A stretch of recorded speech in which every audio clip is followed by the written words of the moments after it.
work. Here we're going to be looking at two power lifts today, first being deadlift, followed by bench press. Some disclaimers before we start. I was the only individual in the videos as I wasn't able to secure a client, so it'll be me performing the lifts.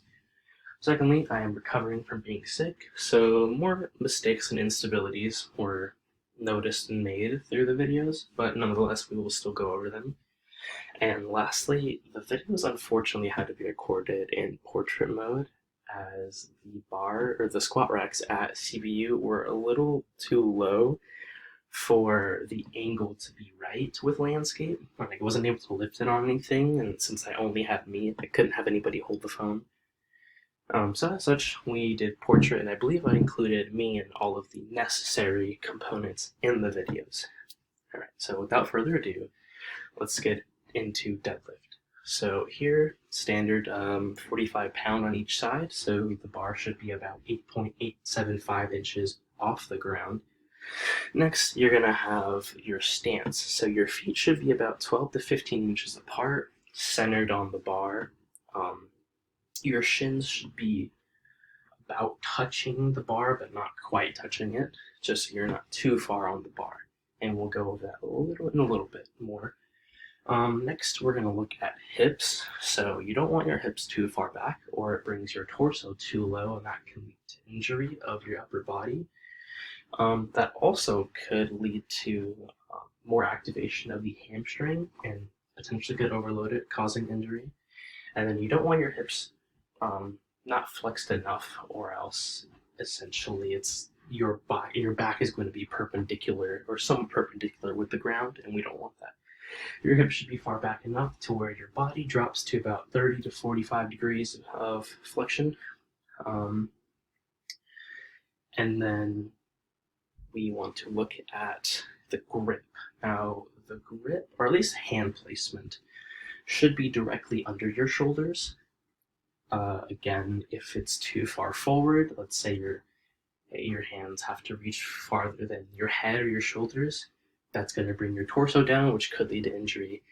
And then if it's too far back, you may also hit your knees on the way up or cause some sort of other injury as well. So hands directly under your shoulder. If there was a line going through your shoulder and your hand, it should be perpendicular to the ground. And then as far as grip goes, in conventional deadlift, we want our hands just pronated, just your typical pronated grip. There are powerlifting techniques where you can use a supinated / mixed grip on either hand, but research has actually shown that if not done properly, it could lead to instability and injury, especially if the supinated hand is your weaker one. For me, my weaker hand is going to be the left hand or the left arm, and if that is supinated, you might see some significant imbalance. Maybe on the right side, the bar is able to go higher and drop lower faster than the left side, and more weight will be put on the right side to compensate. And then just going back to your back, making sure it's straight and not rounded. Again, there are some power lifting technique implications to that. But again, we're looking strictly at conventional deadlift. So I will perform the video, or play the video now.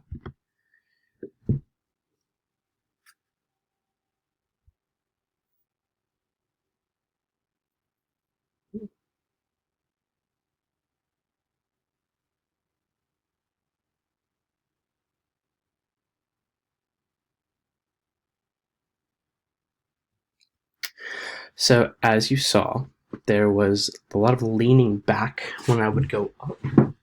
And again, that's just hyper extension of the back. It's very important to not do that, because in the event that maybe too much weight goes back, or maybe my feet come out from under me, it could cause some serious injury. So when going up on the bar or coming up with the bar, you want to make sure that it is controlled all the way up and controlled at the top.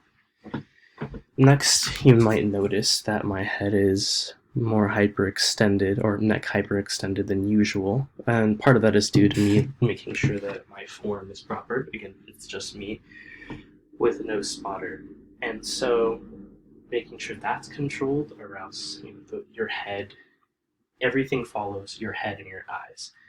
So if I am going too high, I may not be going down properly, and it could potentially lead to me rocking back and forth like I was. Then lastly, you see me using the supinated grip here. I noticed that when I did use it, the right side was compensating more for that left side weakness, and so the bar might have been a little higher or lower on one side. So making sure we're using that conventional pronated grip. And here is the second video where I correct most of those mistakes.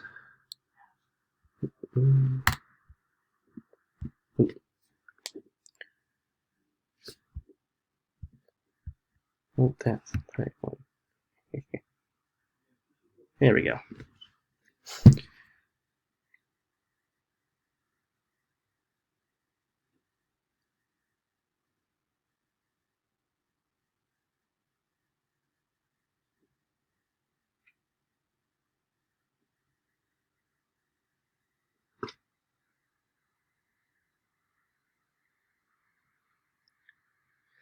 Alright, so a few things here. There was an improvement with the grip and also the neck flexion, as well as the stability at the top on the upward face.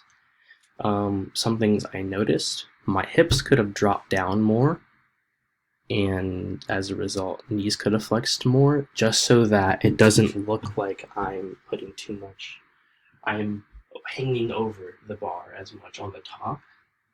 Another thing is it looked like the bar was slipping out of my hands, and part of that was due to my hands being a little bit greasy from using the bar, and I should have used chalk to compensate for that. Chalk is a good grip method that prevents any sort of slipping or injuries related to that.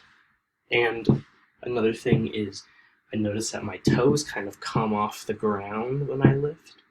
And I think part of that is just due to the shoe itself, so just making sure you have proper shoes and shoes that are stable to perform the lifts to avoid any injury. Alright, next we have the bench press. So for setup, the bar should be about 8.875 inches, again, off of the bench. And that's pretty much just the radius of the 45-pound, or I guess in this situation maybe the 25, but they're about the same circumference, and so with that, just the bottom of the weight essentially meeting the top of the pad of the bench, that should be sufficient length or a distance from the bar to the pad. Then you want to make sure that the bench is set up where the bar is about your eye level. Because I am solo in this video, I put the bar a little lower around my mouth, just because I don't have any help lifting off. I want to make sure that I have a good lift off on my own. And but with that, of course, you want to make sure that it's around eye level. And then as far as the grip goes, hands should be about 2 feet apart. I believe the range is 22 to 25 inches is ideal.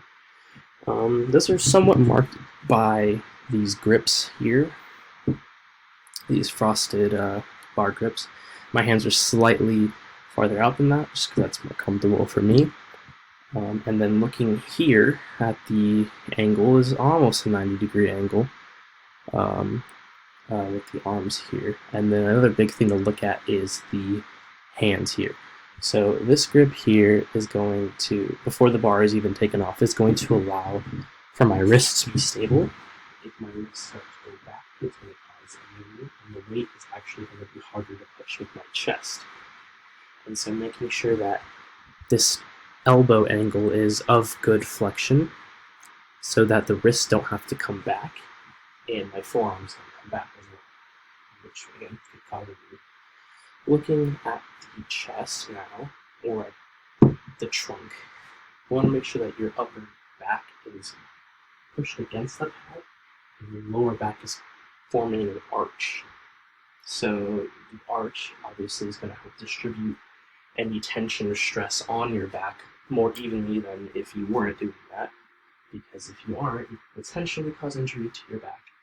And then your other form, or your other base of support, is going to be your feet or your legs, and that's where the end of the arch will be. Alright, and this is me performing the lift.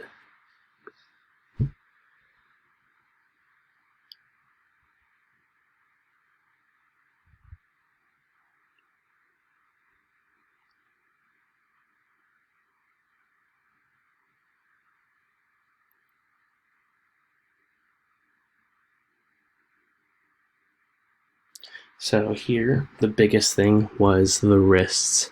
The wrists were far back, and as a result, that inhibits me from doing the proper technique and could potentially cause injury. So with that, I would want to make sure that my wrists were forward, and again, my elbows are out. So here, my elbows didn't look like they were out as much, and so as a result, my wrists most likely were back. And also, I didn't see any arching of my back here, which again could lead to injury. And so to fix that, you want to arch the back. In addition to that, it also gives you more range of motion to work all of your chest rather than just portions of it. So then here is me performing the lift properly.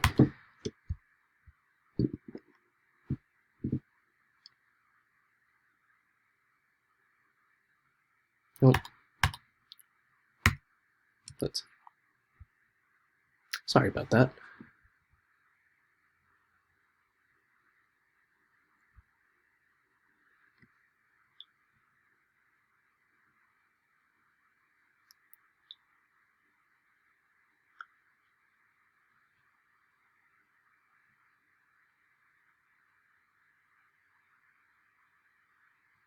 So again, with the wrist being back, we want to make sure elbows are out so the wrists don't have to be back. And that was the biggest thing I saw here. Other than that, everything else looked good. And that seems to be the end of the video. Thank you for watching.